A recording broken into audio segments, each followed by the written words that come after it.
March 1964. A young woman walks home through a quiet Queens night. Her name was Catherine Genovese. Everyone called her Kitty. She was 28 years old. A stranger steps from the dark. What happens next will be told wrong for 50 years. What happened became a legend, and the legend was a lie. This is the story of 38 people who watched a woman die, except they didn't. The story goes like this. Window after window lights up, and not one figure moves. 2 weeks later, a newspaper printed the story. 38 respectable citizens, it said. They watched a killer stalk a woman. 3 separate attacks across half an hour, and not one of them called for help. The headline ran on the front page. Within days, the headline spreads across the country, printing a new fear into history. The country was horrified. What kind of people just watch? What kind of city lets a woman die?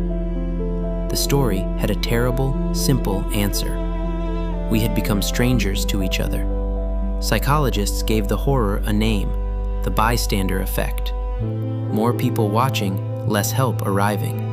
It entered every textbook in the world, and it has stayed there ever since. But when investigators reopened the files, the famous 38 began to disappear. Decades later, people went back. They read the old police files. They found the surviving witnesses, and the famous story fell apart. Start with the number itself.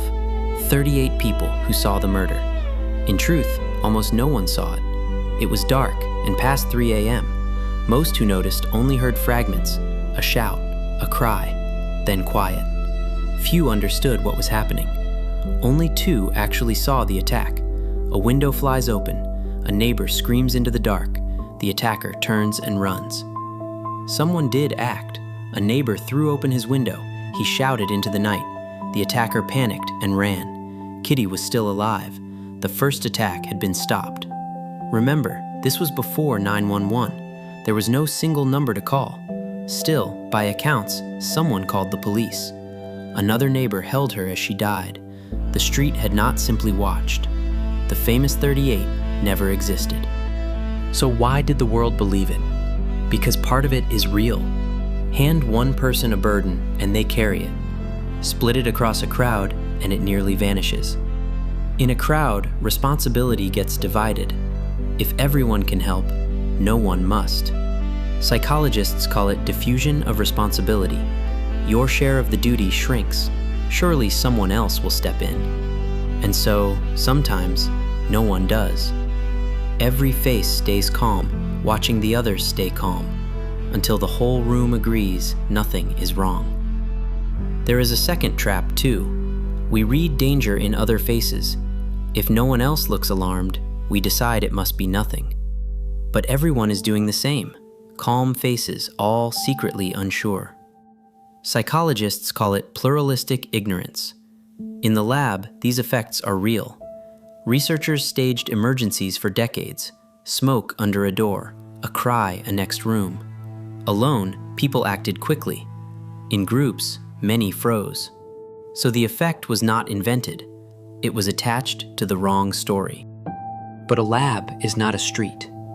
Recently, researchers asked a new question. What actually happens out there? Then they pressed play on hundreds of real fights and watched what strangers actually did. They gathered real security footage, hundreds of real conflicts and fights across 3 different countries.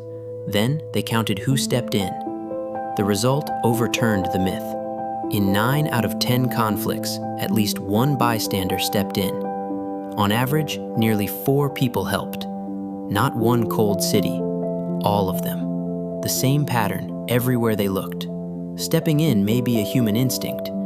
And here is the strangest part. More people can mean more help. A bigger crowd holds more possible heroes.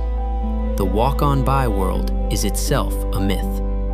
So why did the dark story win? Why do we still teach the lie? Because fear is stickier than comfort. A story of cold neighbors feels true. It confirms a quiet dread we carry, that if we fell, no one would come. If you fell right now in a crowd of strangers, this is what the cameras say happens. The evidence says otherwise. If you collapsed on a crowded street, the odds are someone would stop, probably several someones, strangers who owe you nothing. Kitty Genovese was failed that night, but not by 38 silent faces. Some shouted, some called, someone held her. She deserved the truth of that, and so do you. Next time you fear the crowd, remember what the cameras really saw. They didn't just watch, they almost never do. If this changed how you see a crowd, subscribe. The next one is already waiting.